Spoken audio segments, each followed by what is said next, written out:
और ये लफ्ज अल्लाह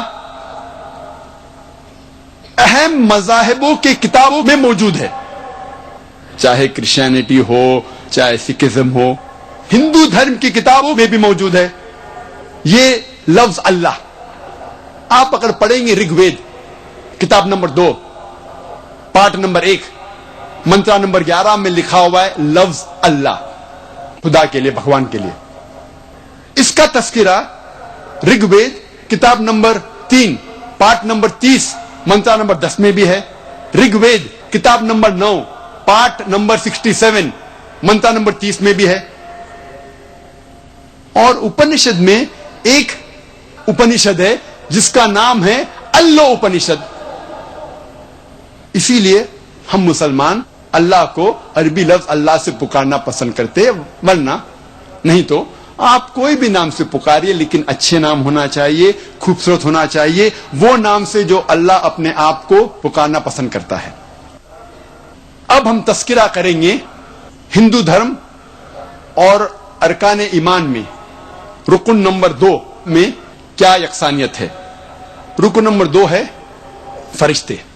हिंदू धर्म में खुसूसन फरिश्तों का जिक्र नहीं है, लेकिन हिंदू धर्म की किताब आप पढ़ेंगे तो सुपर बीइंग्स का जिक्र है जो वो काम कर सकते हैं जो आम इंसान नहीं कर सकते। और इस्लाम में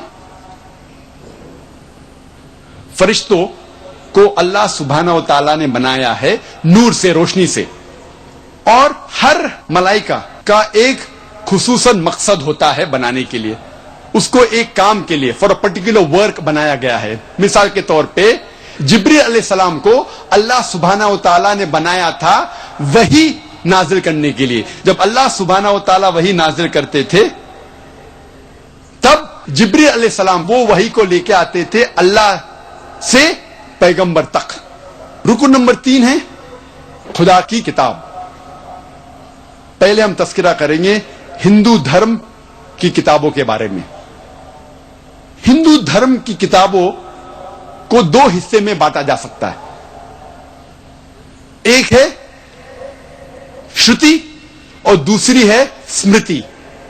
श्रुति की मानी है समझना, वही इसकी मानी है टू अंडरस्टैंड, टू रिवील। और श्रुति हिंदू स्कॉलर्स के हिसाब से भगवान की किताब है, भगवान के अल्फाज है।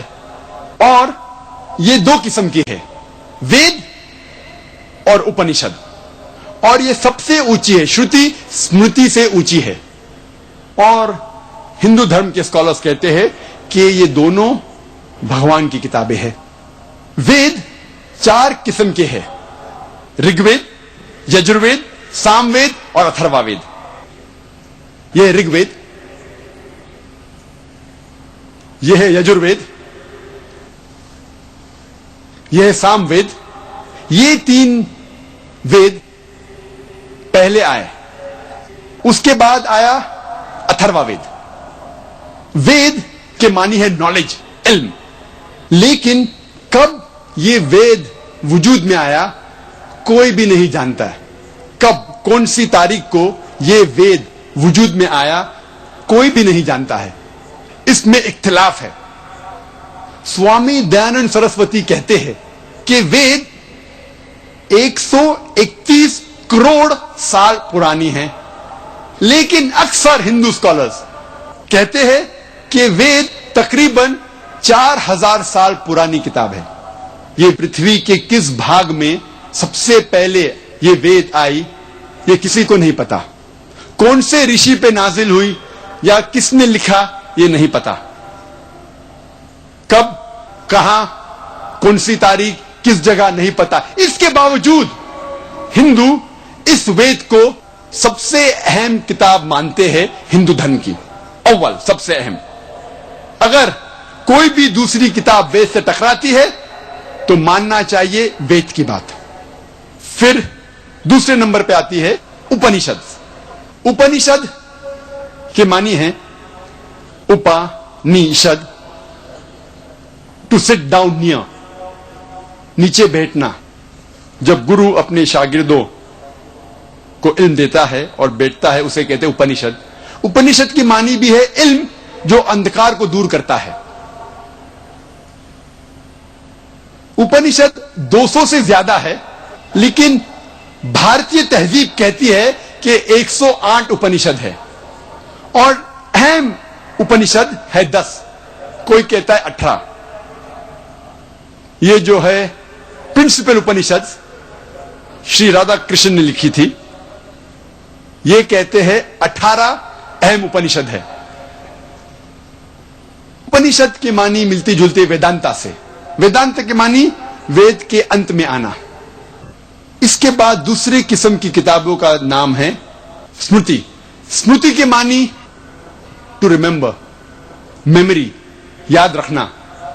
स्मृति हिंदू स्कॉलर्स के हिसाब से भगवान की किताब नहीं है। स्मृति इंसानों ने लिखी है और स्मृति में लिखा हुआ है किस तरीके से ये कायनात वजूद में आई, किस तरीके से इंसान को जिंदगी बसर करना चाहिए, माशरे के रूल्स एंड रेगुलेशन वगैरह वगैरह। इसे धर्मशास्त्र भी कहते हैं। स्मृति श्रुति से नीचे है। स्मृति श्रुति के बाद आती है, श्रुति और अहम है। स्मृति में हमारे पास जब हम तहकीक करते पता लगता है, स्मृति में है पुरानास, ये पुराना, और एक अहम पुराना है जिसका नाम है भविष्य पुराना। पुराना के मानी ओल्ड, एंशिएंट, पुराना। पुराना संस्कृत और हिंदी में पुराना मतलब ओल्ड, एंशिएंट, पुराना। और पुराना में जिक्र है किस तरीके से कायनात वजूद में आए, देव और देवियों के किस्से और कहानियां वगैरह वगैरह। और महर्षि व्यास ने पुराना को इकट्ठा किया और 18 जिल्दों में बांटा। उसके बाद आता है इतिहास। इतिहास मतलब एपिक, स्टोरी, कहानी। 2 इतिहास है, रामायण और महाभारत। रामायण में जिक्र है श्री राम की कहानी, और आम हिंदुस्तानी, हर हिंदू जानता है रामायण के बारे में, तो ज्यादा जिक्र करने की जरूरत नहीं। उसके बाद इतिहास है महाभारत। महाभारत में जिक्र है कौरव और पांडव दोनों रिश्तेदारों के बीच एक जंग होती है, उसके बारे में इसमें जिक्र है। और महाभारत में जिक्र है श्री कृष्ण की आत्मकथा, उसके बारे में कहानी श्री कृष्ण की जिक्र है महाभारत में। और महाभारत का एक अहम हिस्सा, उसको कहते हैं भगवत गीता। यह है भगवत गीता, सबसे ज्यादा पढ़ी जाने वाली किताब हिंदू धर्म में भगवत गीता। इसके 18 भाग है और ये 18 पाठ जो है ये महाभारत के पाठ है। भीष्म पर्व के पाठ नंबर 25 से पाठ नंबर 42 को कहते हैं भगवत गीता। और इस भगवत गीता में श्री कृष्ण एडवाइस दे रहे हैं, सलाह दे रहे हैं, राय दे रहे हैं अर्जुन को, इसे कहते हैं भगवत गीता। उसके बाद कई स्मृति है, जैसे मनुस्मृति। यह मनुस्मृति मैं क्यों यहां लेके आया हूं तो आप जानेगा, ये सब किताबें मौजूद है। और इस किताबों के कई तर्जुमे हमारे library Bombay Islamic research foundation में है। जब मैं हवाला दे रहा हूं तो कोई ये नहीं समझना चाहिए क्या मैं कुछ भी बंडल मार रहा हूं। किताबें मौजूद है। सारे किताब तो लेके नहीं आ सकता था मुंबई से मैं। हमारी लाइब्रेरी माशाल्लाह बहुत बड़ी है, स्टेज पे सारे किताब भी रखे तो शायद स्टेज कम पड़े। ये था मुख्तसरन हिंदू धर्म में किताबों का जिक्र। लेकिन सबसे अहम है वेद। अगर वेद से कोई किताब टकराई, हमें मानना चाहिए वेद की बात।